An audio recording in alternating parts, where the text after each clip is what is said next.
वसल्लम खैरुकुम मन तअल्लमल कुरआन व अल्लमह औ कमा क़ाल अलैहिस्सलातु वस्सलाम। निकाल कौन सा स्टेज पर तशरीफ़ फरमा दूर दराज से तशरीफ़ लाए हुए हमारे उलमाए किराम, मेहमानान इज़ाम और हमारे इस कस्बे के मुअज़्ज़ज़ बुज़ुर्गाने दीन व मिल्लत, सामीन हज़रात, पर्दा नशी हमारी माँ और बहनों, अल्लाह ताला का लाख लाख शुक्र और एहसान है कि अल्लाह तबारक ताला ने आपको और हमको इस दीनी मजलिस में, दीनी इजलास में कुछ दीनी बातें, कुछ इस्लाही बातें सुनने सुनाने की तौफीक अता फरमाई। दुआ फरमाए अल्लाह तबारक ताला सही सही कहने और कहने के साथ साथ हम सबको उस पर अमल करने की तौफीक अता फरमाए।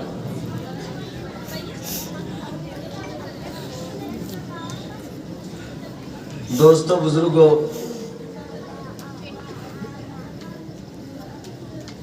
इंसान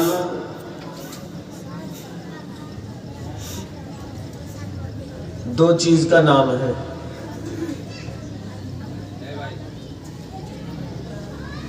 इंसान दो चीज का नाम है और वो दोनों चीजें एक साथ हो तो इंसान है, वरना वो कुछ और है। एक तो इंसान का जाहिरी बदन, जाहिरी ढांचा, जिसको आप और हम अपनी आंखों से देखते हैं,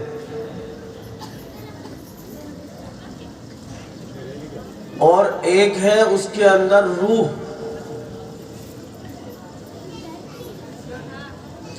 जो आपको और हमको नजर नहीं आती। ये दोनों चीजें एक साथ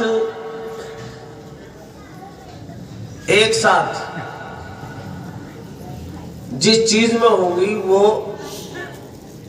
इंसान है।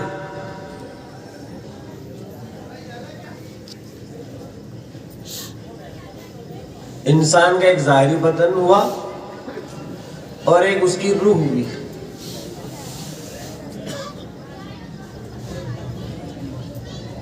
इंसान का जाहिरी बदन जब बीमार हो जाता है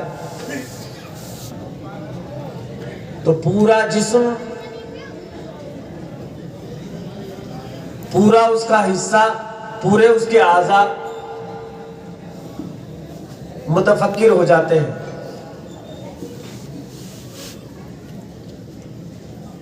आंख रोना शुरू कर देती है, हाथ अपना काम करना शुरू कर देते हैं, पैर चलना शुरू कर देते हैं, दिलो दिमाग रंज गम में चलना शुरू कर देते हैं।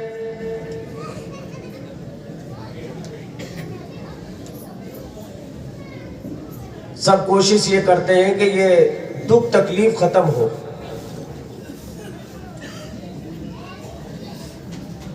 चुनाचे उसकी फिक्र करते हुए डॉक्टर के पास पहुंचते हैं,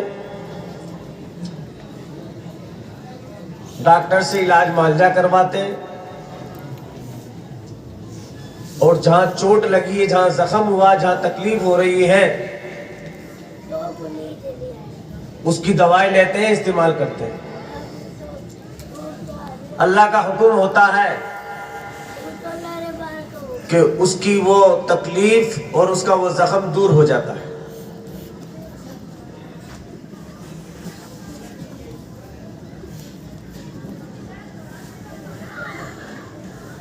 इसी तरीके से जिस तरीके से इंसान का बदन बीमार होता है, इंसान का बदन जख्मी होता है, इंसान के बदन में कहीं तकलीफ और चोट होती है तो उसके इलाज मुआवजे के लिए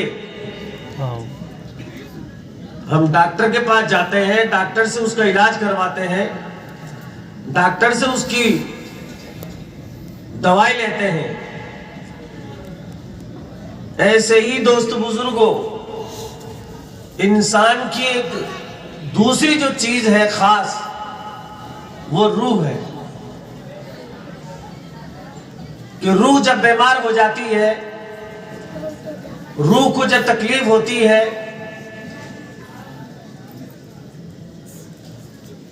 उसका अंदाजा आप कैसे लगाएंगे कि मेरी रूह बीमार हो चुकी है।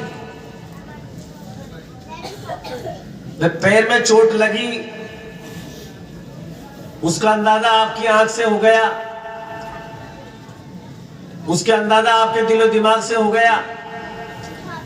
लेकिन रूह बीमार हो जाए तो इसकी अलामत और इसकी निशानी क्या है?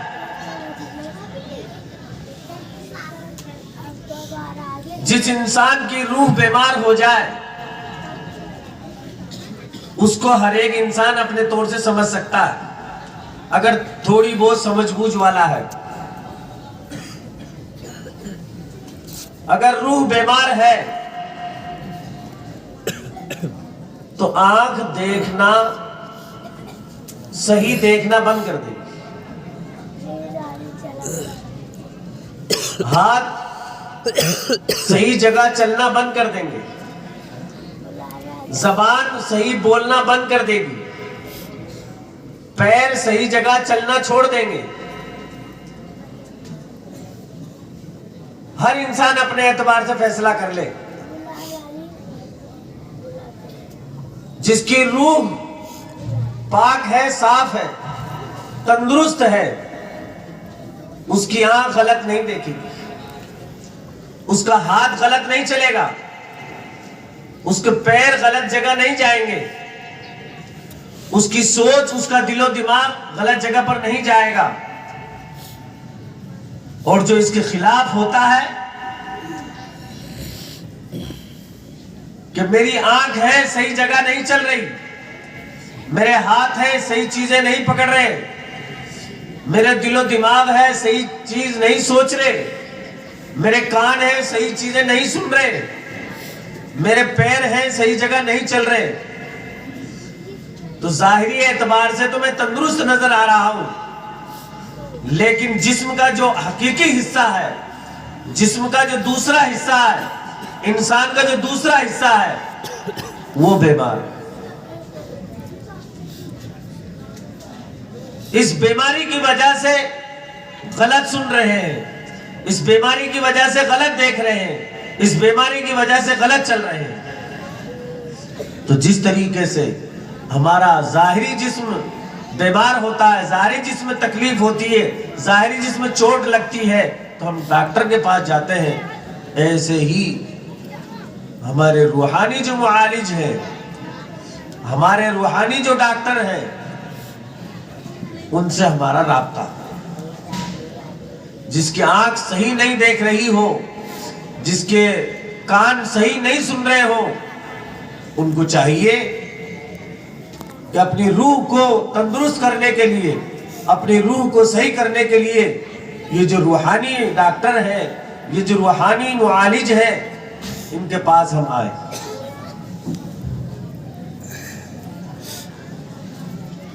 दूसरी चीज,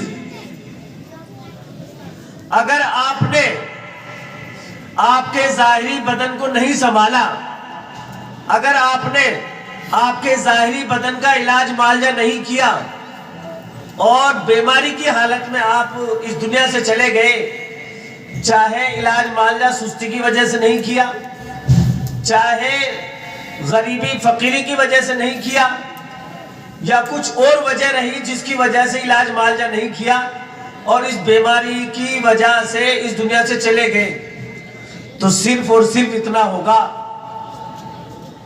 कि आपका जिस्म बेकार होकर इस दुनिया से गया है, आप बीमार होकर इस दुनिया से गए हो।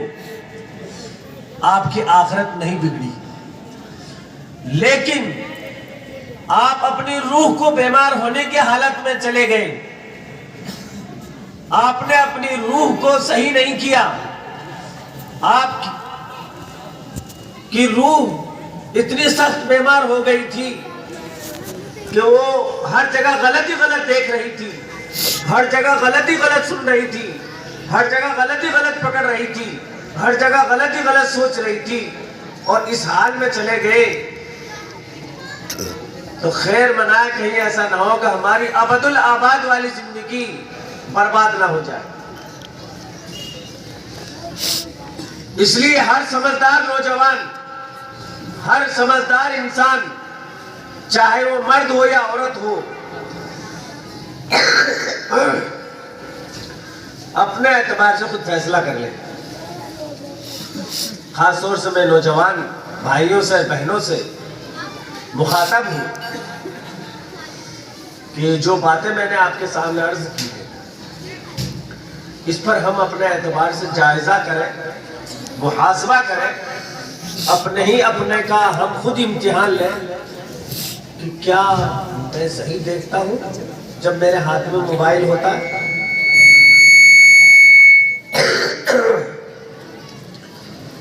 क्या मैं सही सुनता हूं जब मेरे कान में लीड लगी हुई होती है।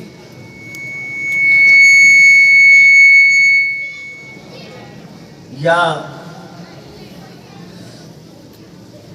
मैं जब मोबाइल पर कोई चीज कैच करता हूं, कोई फिल्म लेता हूं, कोई फोटो पोज लेता हूं, पिक्चर लेता हूं, तो उस वक्त मेरा हाथ और मेरे हाथ में जो मोबाइल है वो सही चीज ले रहा है। मोबाइल के हाथ में होते हुए अगर मैं सही चीज देख रहा हूं, सही चीज देख रही हूं, मोबाइल के हाथ में होते हुए और कान में लीड लगे हुए होने की हालत में मैं सही चीज सुन रहा हूं, सही चीज सुन रही हूं, मोबाइल के हाथ में होते हुए सही चीजों का फोटो और तस्वीर ले रहा हूं, तो समझ लीजिए कि मेरी रूह पाक है, मेरी रूह जिंदा है, मेरी रूह पाक है, मेरी रूह जिंदा है। खुदा न खास्ता, खुदा न खास्ता मोबाइल के हाथ में होते हुए मेरी आंख गलत चीज देख रही है, मेरे कान गलत चीज सुन रहे हैं, मेरे दिलो दिमाग गलत चीज सोच रहे हैं, तो हर एक फैसला कर लेना कि मेरी रूह बीमार है। दोस्तों, बुजुर्गों, खासतौर से नौजवान भाइयों, इसका नुकसान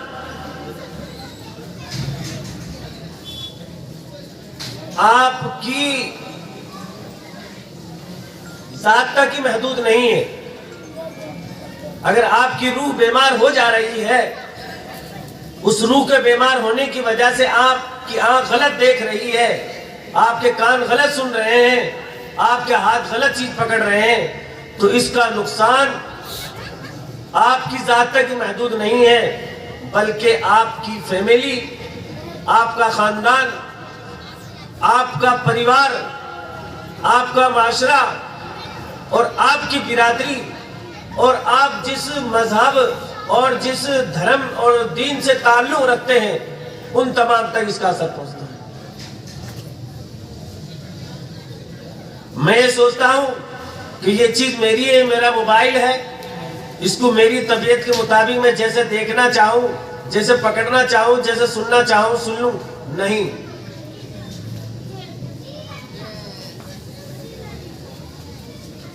इसका वबाल और इसका गुनाह पूरी फैमिली पर। आप नौजवान हैं, आप शादीशुदा हैं, चाहे आप मर्द हैं या औरत हैं, इसकी वजह से आप मर्द में ये गलत लत पड़ी हुई है, तो आपके बीवी के हुकूक ख़त्म हो रहे हैं। और अगर ये लत बीवी में पड़ी हुई है तो शोहर के हुकूक ख़त्म हो रहे हैं। और जब आपस में एक दूसरे के हुकूक अदा नहीं किए जाते हैं, जब शोहर अपनी बीवी का हक अदा नहीं करता है और बीवी अपने शोहर के हक अदा नहीं करती है, तो फिर नौबत यहाँ तक आ जाती है कि रिश्ता ख़त्म होता है, रिश्ता टूटता है। और बाद वो रिश्ते हो जाते हैं टूटने के किनारे पर कि जिनके घरों में 2-2, 3-3 औलाद हो जाती हैं और फिर जो है रिश्ते ख़त्म हो रहे हैं। इसकी वजह क्या बनी? इसकी वजह ये बनी कि हमारी आंख गलत देखने लग गई थी, हमारे कान दूसरी चीज़ों को सुनने लग गए थे, हमारे मोबाइल में दूसरी चीज़ों ने और दूसरे इंसानों ने और दूसरी जो है फैमिलियों ने उसमें जगह ले ली थी, जिसकी वजह से खानदान बर्बाद हो गया। तो इसको हल्का ना समझें, इसमें आपकी बॉडी का नुकसान है, आपके खरे पैसे की कमाई, पैसा जाता है, पैसे का नुकसान है। कितनी कड़ी मेहनत से आप पैसा कमाते हो और फिर इन चीजों में आपने पैसे को उड़ा रहे हो। इसलिए दोस्तों बुजुर्गों, जिस तरीके से हम अपने जिस्म की तंदुरुस्ती का ख्याल रखते हैं कि हमारा बदन तंदुरुस्त रहे, हमारे हाथ तंदुरुस्त रहे, हमारी आंख तंदुरुस्त रहे, ऐसे ही इससे कहीं ज्यादा इस बात की फिक्र होनी चाहिए कि हमारी रूह भी तंदुरुस्त रहे।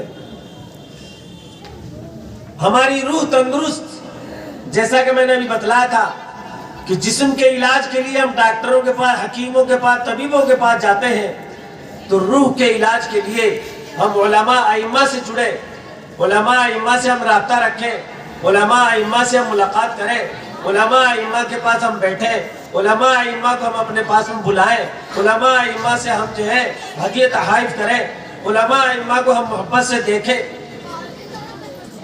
इंशाअल्लाह आपकी रूह का इलाज होगा, आपकी रूह को फायदा होगा।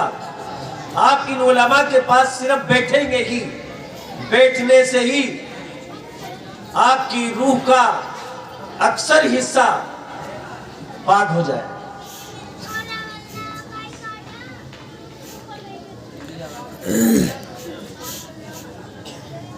ये चीज तो हम जो बड़े समझदार हैं, आकिल बालिग हैं, चाहे वो हमारे भाई हो, चाहे वो हमारी बहनें हो, चाहे हमारे वालिद हो, चाहे हमारे वालिदा हो, इनके लिए जरूरी है। दूसरे, हमारी जो औलाद है, हमारी जो जिंदगी गुजर गई, लेकिन हमारी आने वाली जो नस्ल है, इस नस्ल को ये हमारी रहे, ये नस्ल हमारी रहे, ये औलाद हमारी रहे और ईमान की हालत पर रहे, तो इसके लिए आपके हमारे लिए जरूरी है कि इनको दीनी तालीम से हम जोड़ें।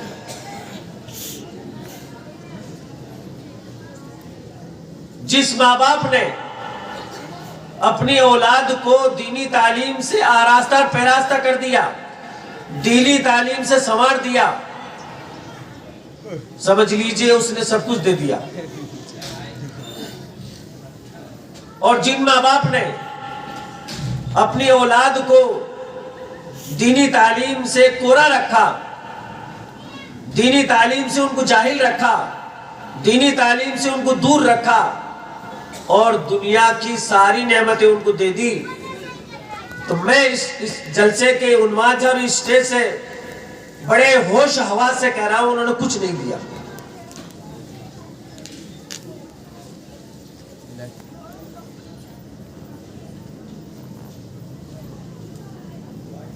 अगर हमने इनको दीनी तालीम नहीं दी तो हमारे वो नौजवान भाई और बहन जो आजकल मोबाइल से जुड़े हुए हैं या अखबारों से जुड़े हुए हैं, रोजाना दसियों खबर आप सुनते होंगे, पढ़ते होंगे, देखते होंगे कि वो सलमा है, उसके साथ चली गई, वो फला है, उसके साथ चला गया। ऐसा क्यों हुआ? ऐसा इसलिए हो रहा है कि उनके घरानों में दीनी तालीम नहीं है। इसलिए दूसरी गुजारिश मेरी आप हजरात से यह है कि चाहे आप कितनी गरीबी फकीरी की हालत में हो, चाहे आपके घरेलू कितने ही तकाजे हो कि जिन तकाजों की वजह से बच्चों को इस्तेमाल करना पड़ रहा है, उन तमाम तकाजों को आप दबा लीजिए, रोक लीजिए और कितनी गरीबी में आप रह लीजिए, लेकिन आपका बच्चा 5 साल की उम्र से ऊपर जितनी भी बड़ी उम्र का बच्चा है, कोई भी बच्चा हमारे मकतब और मदरसे की और दीनी तालीम से महरूम न रहे। दोस्तों बुजुर्गों, आपने अगर अभी रूखी सूखी खाली गरीबी की वजह से, तंदुरुस्ती की वजह से, और इनको कुछ पढ़ा दिया, लिखा दिया, दीनदार बना दिया, तो इंशाअल्लाह इसकी बरकत से इस दुनिया में भी आपको आसरा और सहारा मिलेगा, कामयाबी मिलेगी, और आंख बिछने के बाद में इंशाअल्लाह सुम्मा इंशाअल्लाह अल्लाह ताला की जात से कवी उम्मीद है कि आपको आखिरत की मंजिलों में कामयाबी अता फरमाए। और अगर हमने इनका ध्यान नहीं दिया तो सबसे पहले यही दुश्मन दुनिया में हमारे बनेंगे। जो माँ बाप ये शिकायत करते हैं कि औलाद हमारी नाफरमान है, तो ठीक है, औलाद का कसूर है, लेकिन औलाद से पहले, औलाद के कसूर से ज्यादा कसूर माँ बाप का है कि उन्होंने ये ढंग उनको सिखाया नहीं, ये तालीम उनको दी नहीं, कि जिस तालीम की वजह से ये समझते कि ये मेरे माँ बाप है। माँ बाप का क्या हक है? वो उससे जाहिल है, वो अनपढ़ है। इसलिए दोस्तों बुजुर्गों, सिर्फ 2 ही चीज की तरफ मैं तवज्जो दिलाता हूँ कि एक तो हम जो जिम्मेदार हैं, हम जो माँ बाप हैं, हम जो बड़े हैं, हम जो समझदार हैं, अपनी रूह को बीमार न होने दें। और हर एक इंसान जो भी मेरी आवाज सुन रहा है, ये देख लेना, सोच लेना कि मेरी रूह बीमार है या तंदुरुस्त है, मेरी रूह सही है या गलत है, उसका फैसला आप खुद कर लेना। आपके हाथ में मोबाइल है और सही चल रहा है, आपकी आंख सही देख रही है, आपका हाथ सही पकड़ रहा है, आपके कान सही सुन रहे हैं, तो समझ लेना कि मेरी रूह अभी सही सालिम है, मेरी रूह पाक है। और अगर गलत हो रहा है तो खुद ही फैसला कर लेना कि मेरी रूह बीमार है। बीमार होने के बाद में डॉक्टर के पास जाया जाता है, तो अगर अपनी रूह को सही करना हो तो ठीक है, ये फटे पुराने में नजर आते हैं आपको, ठीक है, कम तनख्वाह में नजर आते हैं आपको, लेकिन इनकी कदर और इनकी कीमत ऊपर वाला जानता है, इनकी क्या कीमत है।